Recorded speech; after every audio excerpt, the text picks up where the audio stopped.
آپ نے فرمایا اس دروازے سے ایک جنتی آنے والا ہے۔ تو ایک انصاری صحابی مدینے والے، وہ اتنے نامعلوم ہے کہ ان کا نام کسی حدیث میں نہیں آیا۔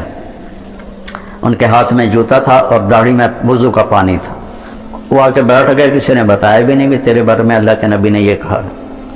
اگلے دن آپ اسی مجلس میں تھے تو آپ نے فرمایا اس دروازے سے ایک جنتی آ رہا ہے۔ تو وہی صحابی جو کل آئے تھے اور اسی شکل میں، جوتا ہاتھ میں، داڑھی کا وضو کے پانی سے وہ پانی، وہ آ کے بیٹھ گئے۔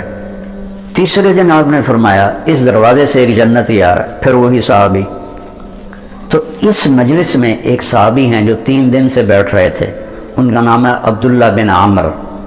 تو جتنے صحابہ میرے نبی کے تھے، 1.5 لاکھ یا 2 لاکھ، کوئی کسی نے گنے تو ہے نہیں، اندازہ ہی ہے، ان تمام صحابہ میں یہ سب سے زیادہ عبادت کرنے والے تھے۔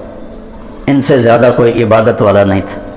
ساری رات تہجد پڑھتے تھے، سارا دن روزہ رکھتے تھے اور 24 گھنٹے میں ایک قرآن ختم کرتے تھے۔ یہ کسی میں طاقت نہیں تھی۔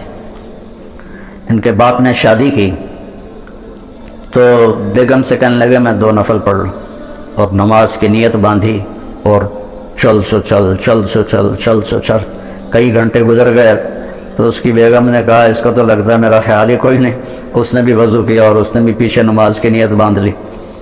تو جب صبح فجر کے بعد باپ نے پوچھا عمرو بن عاص رضی اللہ عنہ، بیٹا رات کیسے گزری؟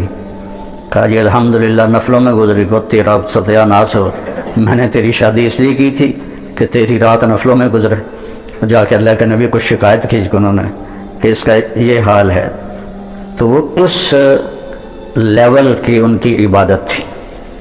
تو ان کو خیال آیا یہ مجھ سے زیادہ عبادت کرتا ہے، 24 گھنٹے تو سارے میں نے فل کیے ہوئے ہیں، تو اس کے 25 گھنٹے ہیں، تو میں دیکھوں گا وہ کیا کرتا ہے۔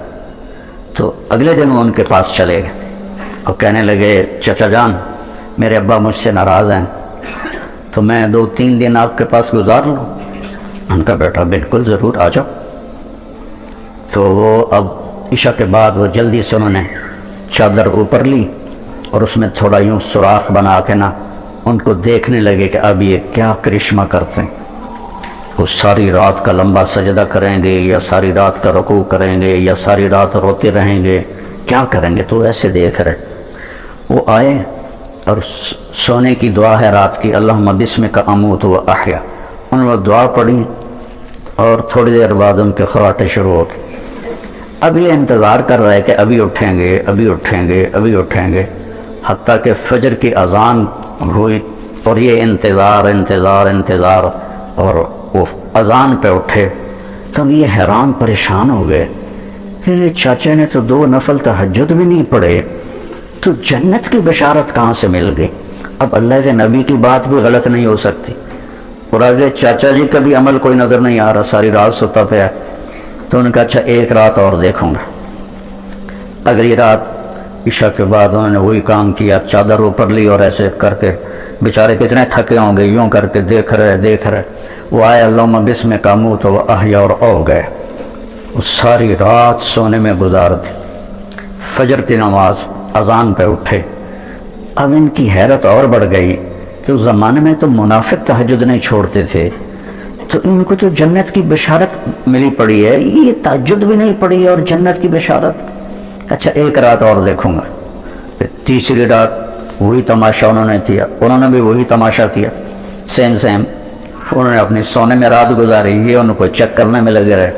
آخر سے اذان پر وہ اٹھے تو یہ بول پڑے، کہنے لگے چاچا سچی بات یہ ہے میری کوئی اپنے ابا سے لڑائی نہیں تھی، میں نے 3 دن تیرے بارے میں مسلسل سنا کہ ایک جنتی آ رہا ہے، ایک جنتی آ رہا ہے، ایک جنتی آ رہا ہے۔